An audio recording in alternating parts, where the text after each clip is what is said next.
Welcome back to the Vacation Rental Success Podcast. It's Mike Bayer, CEO and co-founder of the Vacation Rental Formula Business School, and I'm thrilled to share the fantastic response we've had to our newest training program, Thrive Essentials.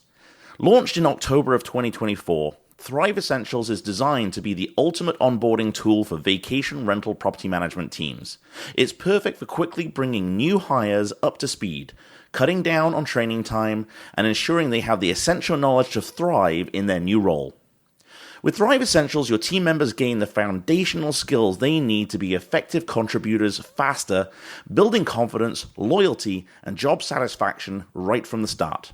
The feedback from property managers and HR teams has been overwhelmingly positive. Many are saying they wish they had had access to this program years ago. Enroll your new team members in Thrive Essentials today, and you'll see how quickly they adapt, contributing with confidence and being effective within days. For more details, visit the link in the show notes or head to vacationrentalformula.com to see how Thrive can transform your team. Now, let's get into today's episode. Here's your host, Heather Bayer. On today's episode, we're talking about what is arguably one of the biggest shake-ups in the short-term rental world this year, Airbnb's new co-hosting platform. Is it a game changer or a game ender for traditional property management companies? Or is it an opportunity for savvy property managers to set themselves apart? Joining us is industry expert and entrepreneur Thibault Masson of Rental Scale Up. And he's going to break it all down for us. So if you're looking to future-proof your business, this is an episode you cannot afford to miss.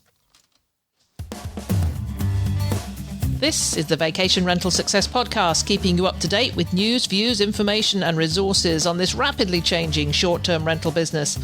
I'm your host, Heather Bayer, and with 25 years of experience in this industry, I'm making sure you know what's hot, what's not, what's new, and what will help make your business a success.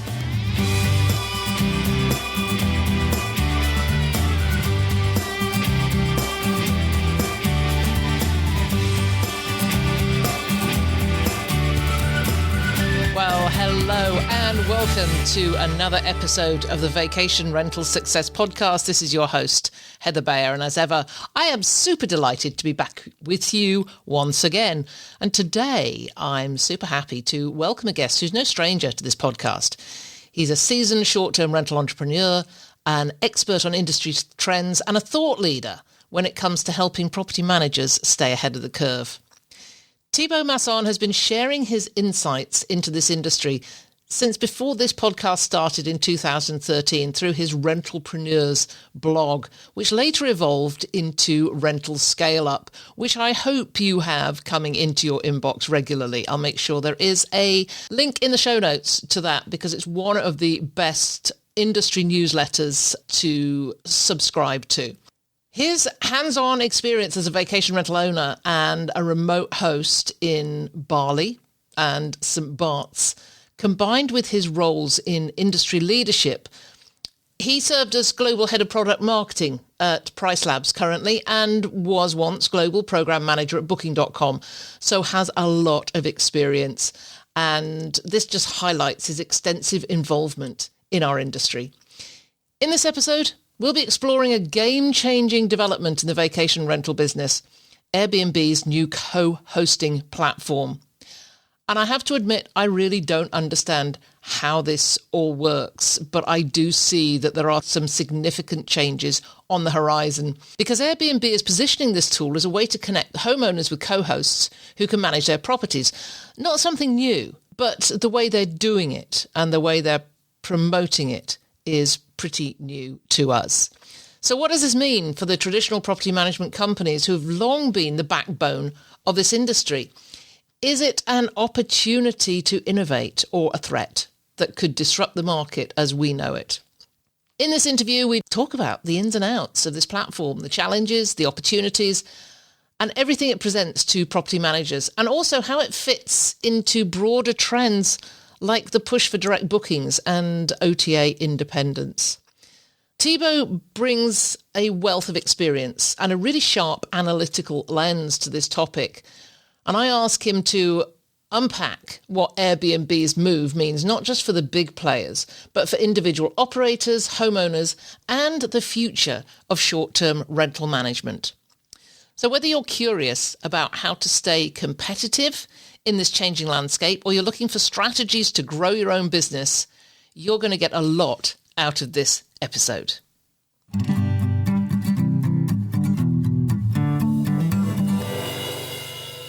So I am delighted to have back with me an old friend of this podcast, Thibault Masson from PriceLabs and from the Rental Scale Up newsletter, which, as I mentioned in the introduction, if you haven't subscribed to that, you need to do so right now. I will allow you to press pause and go to Rental Scale Up and get that subscription in, because it's well worth it. And I'll put the link in the show notes for you.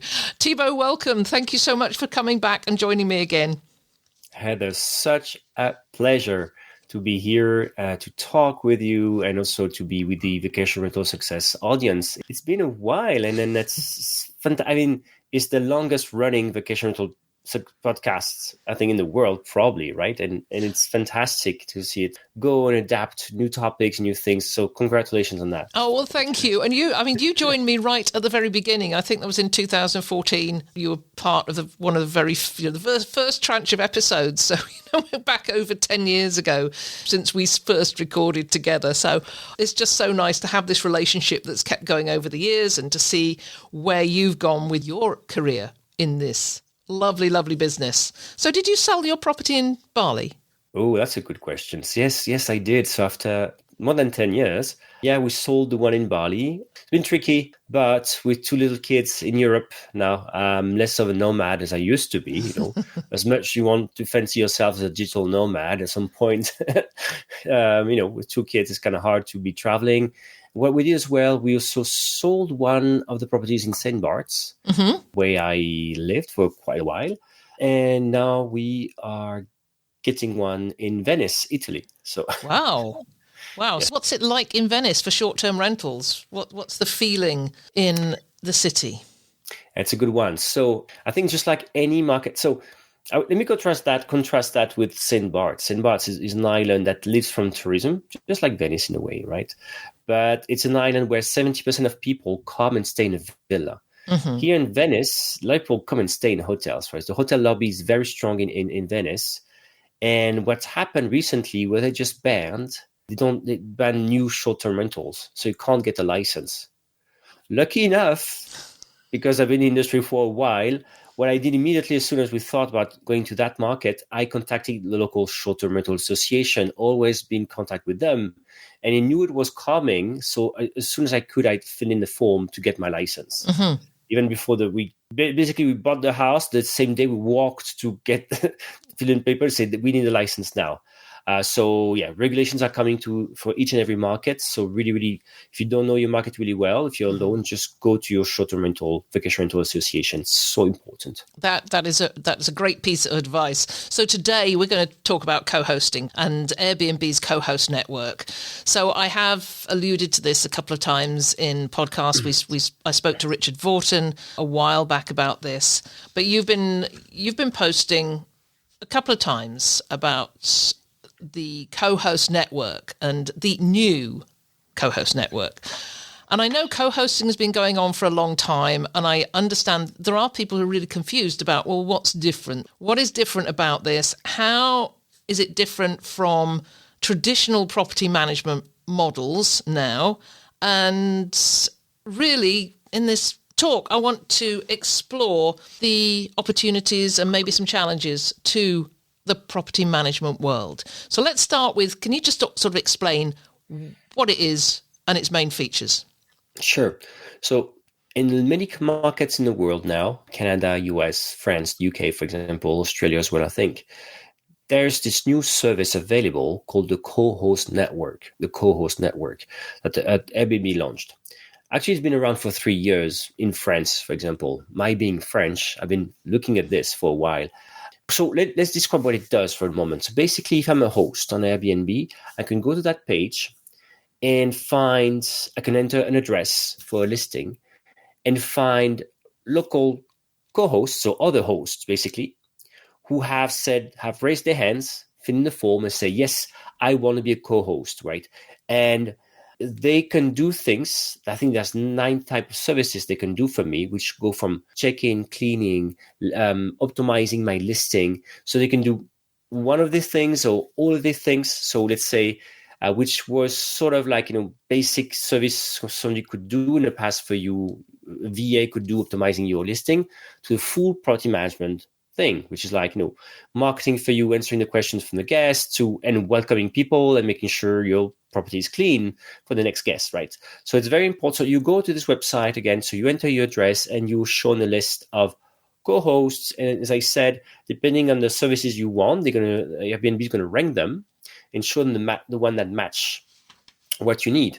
What's been very interesting, and looking at the French market, for example, the co-hosts you see are not exactly what Airbnb is saying they are. What I mean is that usually Airbnb always pitches this as being like, your local co-host, this friendly neighbor helping you out. And at least in the Paris market, I was studying the other day, some of these people manage 50, 60, 120 listings. So they're probably very friendly, but not your local friendly neighbor. They are clearly companies. So that's what you see. Basically, it's a way for you to do this. The way Airbnb says what it's for them, it's the way to unlock millions more listings, because that's what we just needed, millions more listings. Again, so you think about this as a way for Airbnb to have like quality supply, maybe to retain people who are struggling as well. And that opens the door for a lot of questions. But that's what it does. It's match. And what they do behind the scenes as well, this being Airbnb. Airbnb is also it's a trust platform. So they rank the people for you, and also it's a payment platform. So they handle the payouts, meaning that if you get a booking, the money will go to you and also to your co-host. That's what Airbnb does. Yeah, and there was a survey, Airbnb does a survey, and they said 40% of Airbnb hosts who are surveyed expressed a desire for assistance. That's a lot of hosts. It's a lot.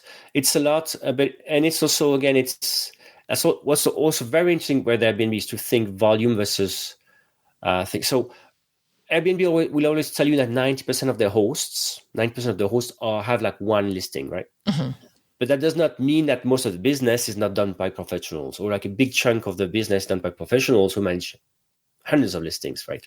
So the number of listings managed by professionals is probably very big. I don't know how much that is, but it's much more than 10%, obviously, right? So, but it does mean out of 90% of the people they have home, a lot of people are struggling. And actually what they said in that survey, they say they would give more availability to Airbnb, meaning they would host more if they had something to help.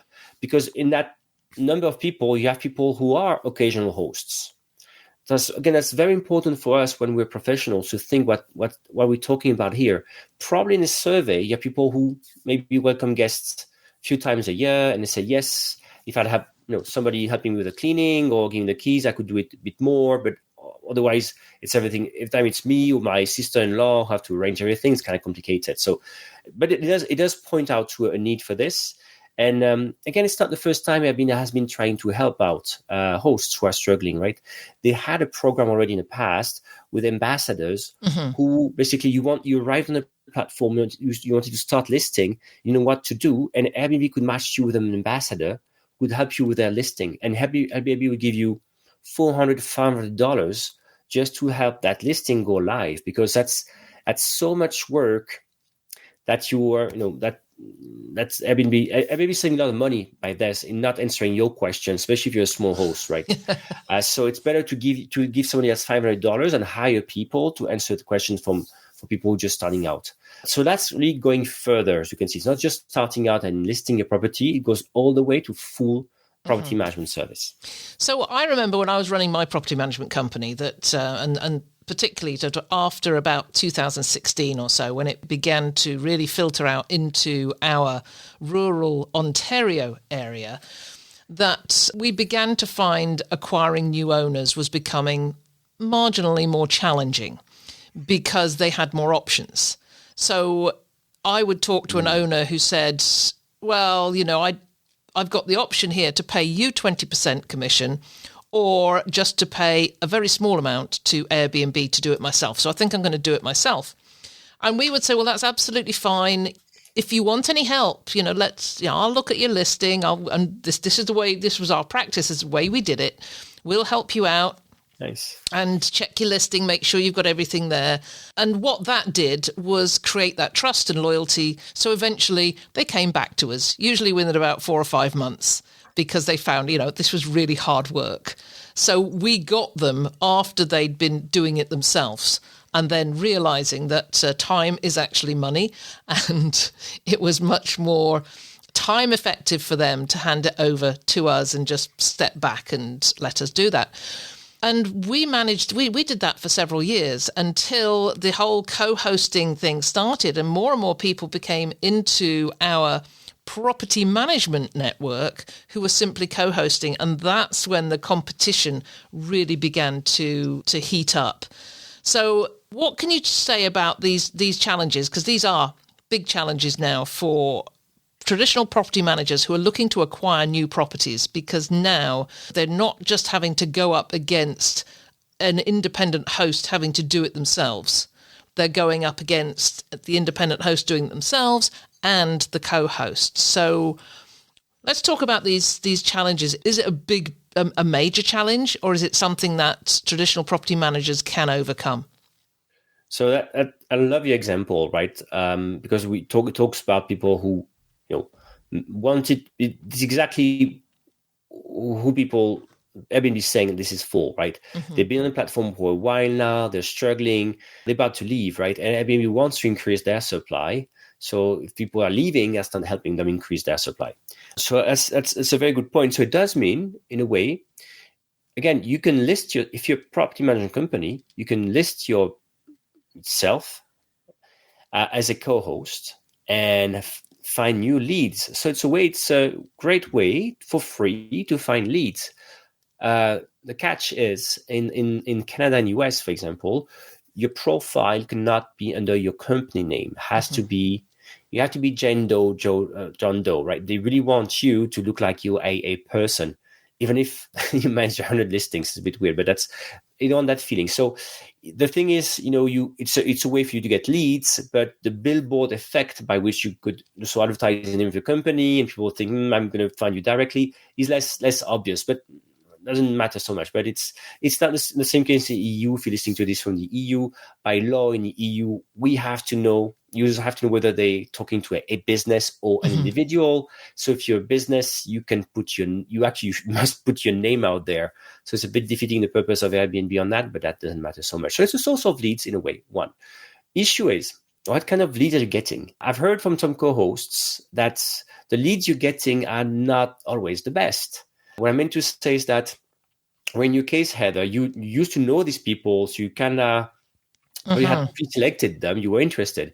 Here in this case, sometimes you get people who are struggling, and for good reason. The property is not great, or they've been terrible, or they're terrible owners. We all know that some owners probably don't want to attract sometimes, or some properties are not a good fit. So that's what I've heard as well, that you get inquiries. But for the moment, volume is a bit limited of the number of people who want to work with you. The quality can be a bit tricky. So as usual, you have to select your properties. Obviously, if you can tour it before saying yes, it's fantastic. But I don't know how much you can do that when everything's online. Is it what people are expecting you to do? But I still would recommend keeping your SOP, the way you do your business. Usually, just don't say yes. Obviously, you want to talk with these people. Other challenge here is, as you talked about, the margins, right? We can imagine that you are now competing with people who are, maybe I'm managing 10 listings, who are only relying on Airbnb. So they don't have a PMS to pay for, they have don't have an office at all, maybe. So maybe their cost base is lower than yours, so they can afford to have lower margins. Oh, sorry, not lower margins, but lower prices. So, but for you, that would be eating up your margin. So you can imagine it could be increasing. Now, again, it's, for the moment, there's only 20,000 co-hosts in the world, I think. So it's, I think 10,000 are live and 20,000 more want to join. But but it could create some pressure, right, on the margins going down. So it's a risk. some opportunity as well. Again, there's property managers in Paris I know who are part of this program. But again, the feedback I got is like they're very careful who they accept, because in the end, it's if these people have problems, sometimes it's problems that cannot be solved, even by a great property manager. Yeah, that's an interesting one. So from a property manager perspective, though, and let's just go back to, you're talking about leads. So a property management company could collect leads. Airbnb has always been very careful about what they started that term leakage a number of years ago. They didn't want to leak their guests into somebody's direct booking program. How are they going about not leaking their owners to a traditional property management company who's going to take them on as a co-host and then bring them into their traditional acquisition method? Yeah, that's such a great question. That was on my mind. I'm like, okay, that's strategically, it's not in their interest that this property manager would then list the same property they got on Verbo, for example. But actually, it's possible. They can, because it all comes down to, in the end, you co-host property manager.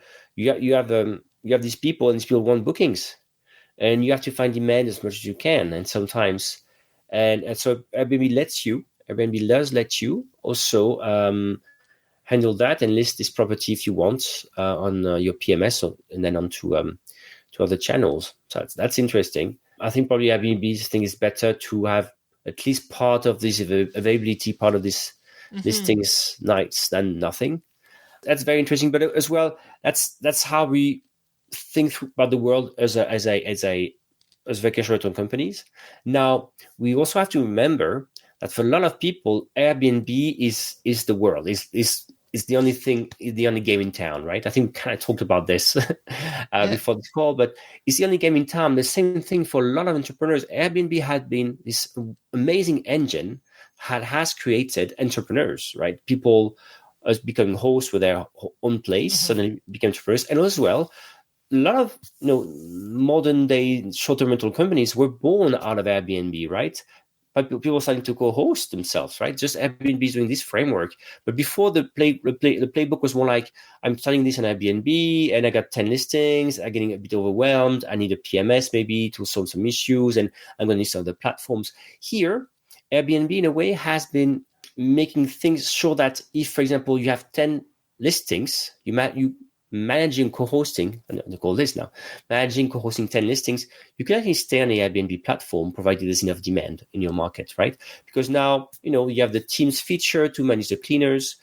Next year, Airbnb is launching its host marketplace. So it means like next year, as a host, I will be able to connect to tools like Breezeway or PriceLabs or other tools, right? Things usually, so these third-party services basically that I could only use if I had a PMS. I don't need a PMS anymore. So I can also stay in the Airbnb ecosystem to manage my whole property management company. So we can see how, again, probably Airbnb is not saying that big property managers, independent mining property managers will do this. But they say for some of them, it's going to be good enough and it's be almost free of charge. So it's a really way for Airbnb to have like a lot of their own supply, which are exclusive to Airbnb. And why not? Some property managers exclusive to Airbnb too. That's very interesting. Yes, yeah, and that that was my question. What are the long-term implications of property managers becoming increasingly reliant on Airbnb platforms? What happens to their own websites? What happens to their direct booking? What the whole direct book movement? And I know we've talked for years about this being a fragmented industry, and I think 6 or 7 years ago we were saying it's beginning to smooth out, but it's not. It feels like it's becoming even more fragmented. But from what you're saying here, it's almost as though maybe it will shift back into something that is just one big. I'm trying to articulate this and not doing very well, but it almost seems like Airbnb will rule the world. So that's fantastic. Not that, but that to think this, because I'm going to go with a counterpoint on this. Exactly, because when I put my North American hat, from the Caribbean. We are North America. So we're from the North American hat. It looks like this, right? Airbnb is only getting in town. Vrbo has been losing share. Booking.com is also it always looks like next year it's going to be big. Next year, Yes. right? But it's out there. Booking.com, if you're listening to this, I still love you. You worked there for 5 years, and but so it's true. It's true. Airbnb looks like it's the only game in town. But if you look at Europe, for example, in Europe, Airbnb on the demand side, because in the end, what counts is only all this is true. I can build my business on Airbnb, and maybe but what if demand stops? What if demand is not there anymore, right? And Airbnb as a whole, there's so much supply. They need a lot of demand, right? And again, they want to unlock millions more listings with this. What happens if you don't have enough demand? Well, in Europe, I'm back from a big event in France. France is number 2 market in the world for Airbnb, second market in the world. They've been losing share, like big time to Booking.com. It's really crazy. It's like, let's say they were like 40-50% of the share for property managers. Now they're like 25-30%. So Booking.com has taken a lot of time to get its game right. And it's okay. And they cramped up the market spend on keywords for anything to do with vacation rentals. And the bookings are pouring. So people are like, you know what? Booking.com is a bit meh in terms of interface, but it's bringing the money. So people are excited about Airbnb. It's true. It's shiny. It's great. But they're like, you know what? Good old Booking.com in Europe brings us some good business. So I'm also going to pay attention to this. So you can see how diversification is important, because I would not, even coming from Booking.com, I would not have bet 2 years ago that they would be the ones currently winning in Europe. And I say currently winning. Who knows what's going to happen next year? I have no clue. But it's interesting, right? If I build my business, first it's on somebody has this turf. What happens if my account gets banned? We've got good friends who got banned even for a few weeks. Do you have enough money to run your business for some weeks? What happens if you get banned? But not only this, what happens if the platform itself is not so much more supply, then it needs so much more demand, and somebody else is coming? What are you going to do? Maybe Google Vacation Rentals is a very big source of business, and you're not there. So it's also interesting to think about. Yes, yeah. I think it's easy to think that you're so surrounded by Airbnb that that is all there is. But in the brand Airbnb is, I'll cut you off, but it's very interesting. Airbnb is such a great brand, right? As they say, we are a noun, we are a verb, yada yada. They're very proud of this, but it's even on our mind of us as professionals. Again, I'm back in France. There was a law that was passed 2 weeks ago, and people are traumatized by this. But it was actually called everywhere in the newspaper. It was called the anti-Airbnb law, and people. We were on stage. I had lawyers on stage at the event. They say, no, please don't call this, because it's not anti-Airbnb. It's anti-property managers like you and me. And if you don't get this right in the mind of people, it looks like it's a law against this big, bad US company. Actually, it's a law against local businesses like you and me. So it's very interesting the fact that we all call this Airbnb. So amazing brand. It's kind of like makes you not think right about the reality of the market. Yeah, really interesting point. Let's go back to practically for property managers when they're listening to this, and particularly when we talk about next year and the marketplace. I mean that if I was still a property manager, that would be a little concerning to me, particularly in terms of a lot of things, but owner acquisition just as a major one. How am I going to, as a property manager, sell myself as a traditional property manager to an independent owner when they have this option available to them at a lower price? Yeah, I think it's a great point. If you think as well into the path, the journey of an owner, here Airbnb I think is targeting more people who have already listed a property there and are struggling. Right. As a property manager, probably you can still reach out to people. If you're partnered with a real estate company and they've just acquired a vacation rental company, contacting them before they think about doing anything is still good. You see, I have a lot of people out there who don't want to touch anything. Right? They still, to them, it's either it's an investment or they live far away, so they would not even think about listing on Airbnb, starting doing this. So it does mean that, again, you have to think about who you want to target and find the right source for this. Are these people, who just bought a property, for example? And because it does mean, indeed, people who are in the platform of Airbnb, in a way, they could be interesting, but they are the ones who will be presented with this option. I'm not sure right now the co-host network is really on the mind of a lot of hosts.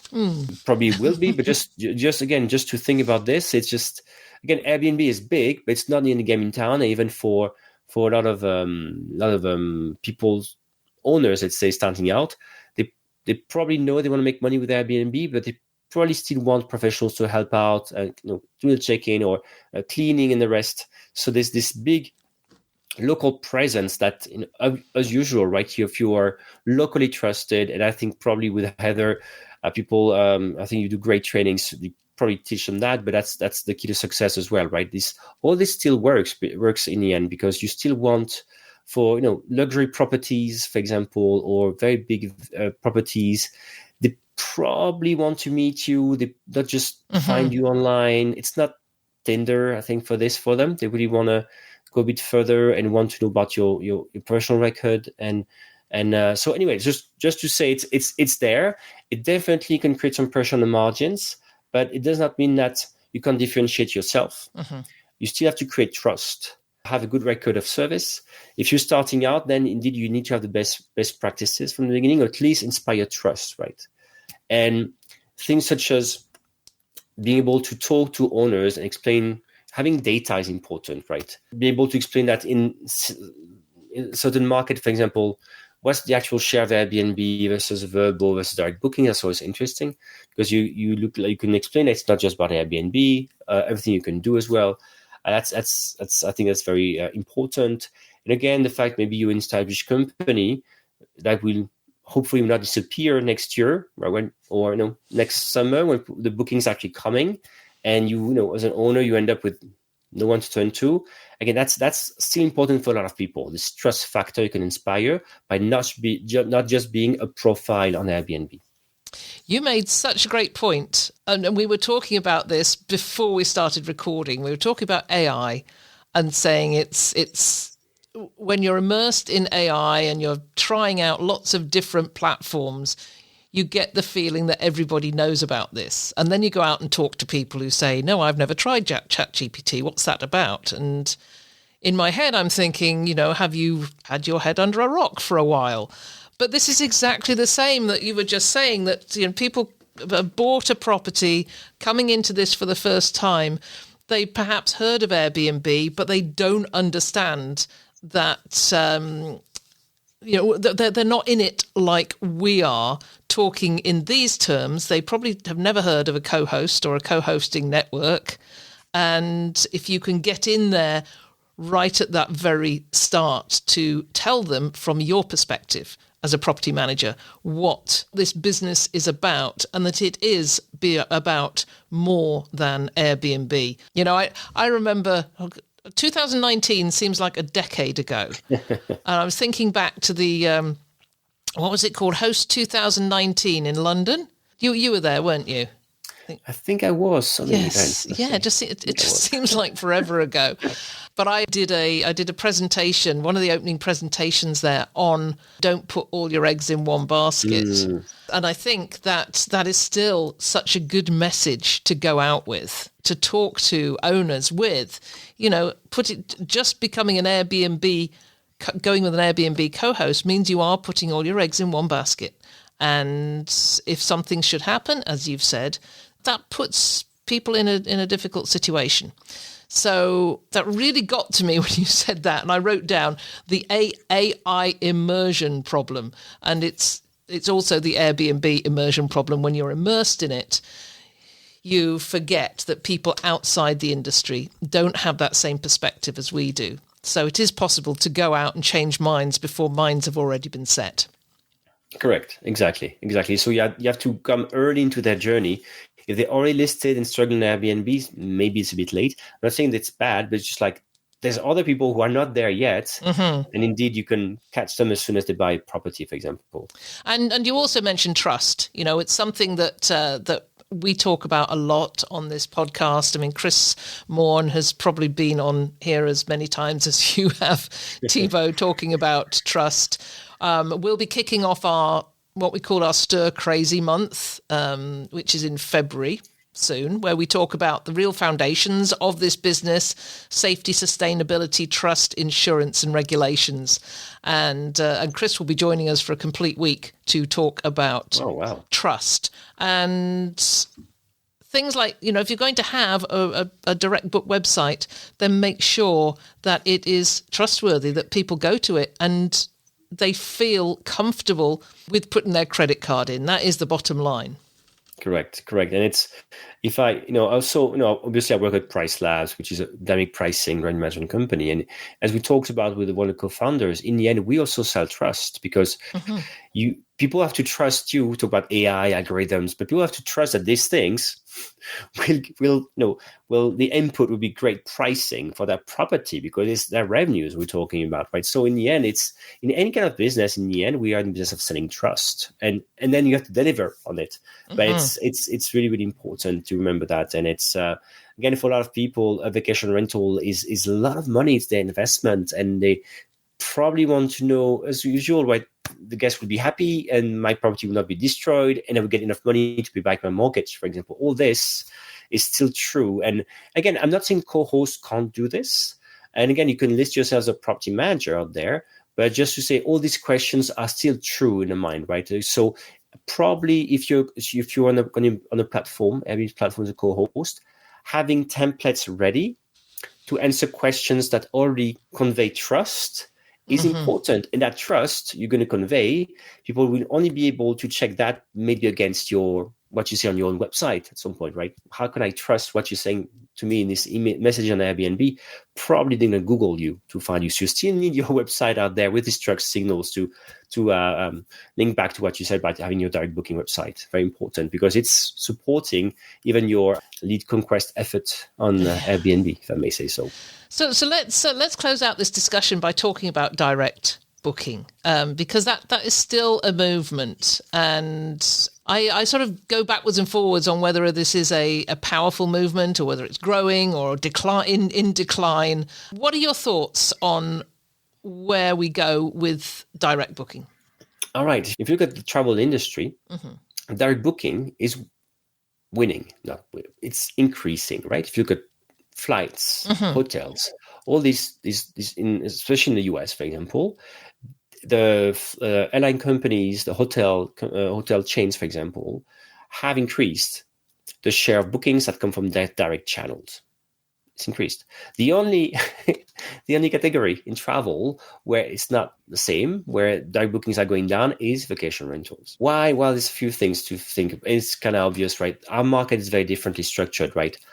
We can name like 5 airlines. If we name these 5 airlines in North America, we cover 80% of them probably, right? Obviously, the number of suppliers in vacation rentals is, we said, millions of listings. I don't know how many property management companies.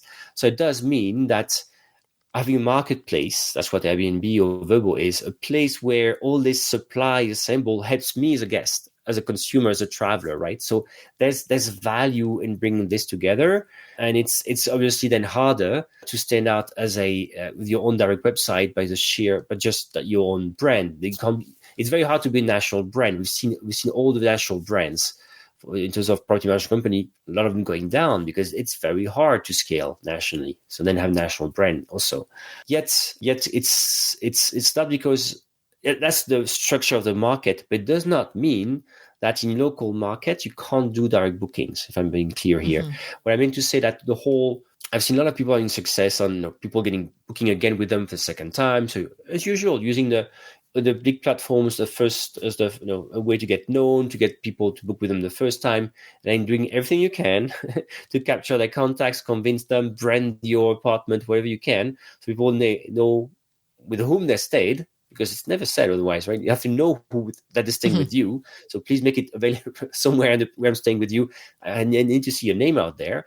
And that people think, if I'm going back on the book again with these people. Also, all this is true and still does. And what's very interesting as well, and has really changed my mind, is that obviously it's not obvious that it's not obvious that it's always cheaper, but it's not because it's direct booking that you can add a fee. Now, what I meant to say is that usually we say, for example, with PriceLabs, what we hear a lot of people say, the PriceLab would generate the pricing, send it to PMS, and then you're going to send this to different channels.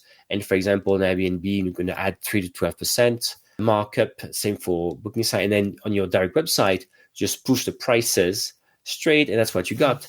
And a lot of property managers I've been talking to say, yes, I do this, but I also add a markup to my direct website, like just like 5%. That's pure margin for me.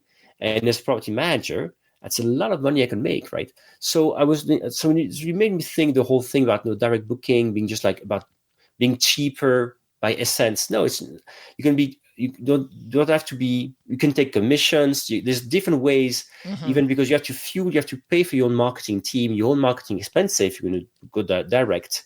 So you have to think about other ways to earn money, and having a fee, for example, enables that. So it's very interesting. Just like the OTAs, you could have dynamic pricing on your website, you could have a fee, and then you can really start competing. I think it's also changed the way we do direct bookings nowadays from like 2019 probably. So it's an interesting point you make about airlines and hotels, because I've seen my behavior change from using Expedia for everything to booking directly, and particularly with hotels. I will always book directly. I've found a chain of hotels I really like. I've got their loyalty points. I will go direct and book with them. Where do you see the loyalty factor in vacation rentals? Because it's a little bit more challenging to approach. Yeah, it's a very good point. It is challenging because I may take an airline several times a year. I'm not necessarily going to the same place several times a year. I may not even come back next year to the same destination. So I may not come back, stay with you again. And people want more and more change. So that's what we see as well. So loyalty is very hard, but it does not mean that everybody, like fewer people are coming back to the same destination year after year, but some people are coming back, right? Mm-hmm. So what are you doing to capture these people? So for example, in St. Barts, what we do, we still have this big Instagram account, one of the biggest on the island, and we target people who are fans of the destination, because we know the fans of destinations by essence are more likely to come back, right? So I'm going after these people because they're the ones I'm going after. So you can do loyalty, right? But it doesn't have to be a loyalty program. It could be like, I'm going to target people who are loyal to the destination and have them come back and stay with me or try me, because maybe they're not. I can't target just people loyal to my company, but maybe to the destination, makes the pool bigger, and then can help out. Hopefully, it's a silver lining here. It's not. It's kind of tricky, but again, it's something that doesn't work out in some market. In Bali, doesn't work out. Bali is something you put in a bucket list. You're there once in your lifetime. It was very hard to do. In some market, it still makes sense. You have to find these loyal people, loyal to the destination, and go after them. I love that, because it's something we've talked about quite a lot on the podcast over the years, is that destination loyalty, and creating a Facebook group maybe that is for that destination. And I see so many destination Facebook groups, which, the little strap line on the banner at the top say, buy such and such a property management company, because you can do that. Yes, and they've created these huge followings because they're not talking about their product or their company, they're talking about the destination. But just by that relationship, by being the owner of that group, for a start, they can post whatever they want. It doesn't, I've got my own Facebook group, which I can post whatever I want, and I delete a lot of the rest. But the other one is something that's just come up recently. Tom Goodwin in the Smoky Mountains, Mountain Laurel Chalets, and they have just started a podcast it's called For the Love of Gatlinburg. And I think destination podcasts are brilliant, because people who like podcasts and who like to travel are going to listen to a destination podcast. Yes, and if that is produced by a specific company, then once again, that direct relationship. And I think it's genius. And to your point, as we talked about finding owners, right? Obviously, if you look like you sound like being the expert in town, if I'm an owner, maybe I'm going to turn to you as well because you know the thing and you're able to bring in guests, right? So it's also good. Well, so we started out talking about co-hosting network, but really gone into all sorts of different marketing here. But really, what it all boils down to is that it's not.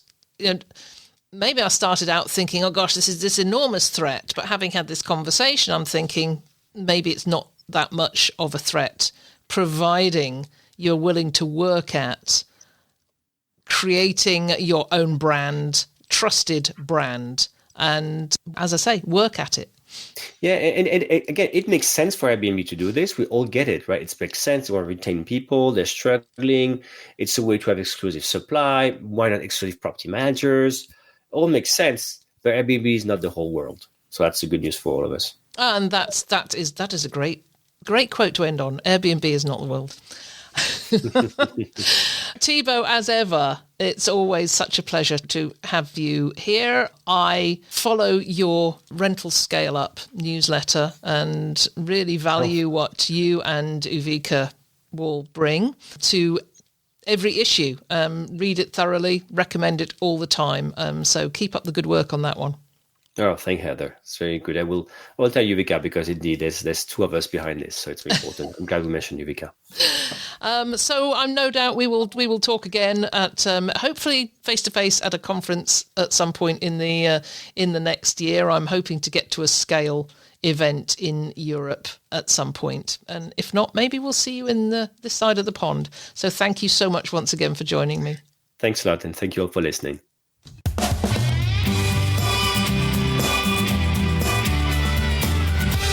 A big thank you to Thibault Masson for joining us and sharing his expertise on Airbnb's co-hosting platform. He broke it all down for us, from what the platform is all about to the challenges and opportunities it brings to property managers. We talked about how property managers can stand out by building trust, creating strong local brands, and offering something that goes beyond what Airbnb's co-hosting network can provide. Thibault also shared some great tips on using direct bookings and building destination loyalty to grow your business. My big takeaway, Airbnb might feel like the centre of the world sometimes, but it's not the whole world. There's plenty of room to succeed if you're willing to put in the effort and think creatively about your strategy. So thank you so much for listening. Don't forget to check out Thibault's Rental Scale Up newsletter. It's full of really good advice for anyone in the vacation rental space. So if you enjoyed this episode, be sure to subscribe, leave a review, and share it with somebody else who might find it helpful. Until next time, keep working hard, stay creative, and make your vacation rental business the best it can be. See you soon. It's been a pleasure as ever being with you. If there's anything you'd like to comment on, then join the conversation on the show notes for the episode at vacationrentalformula.com. We'd love to hear from you, and I look forward to being with you again next week.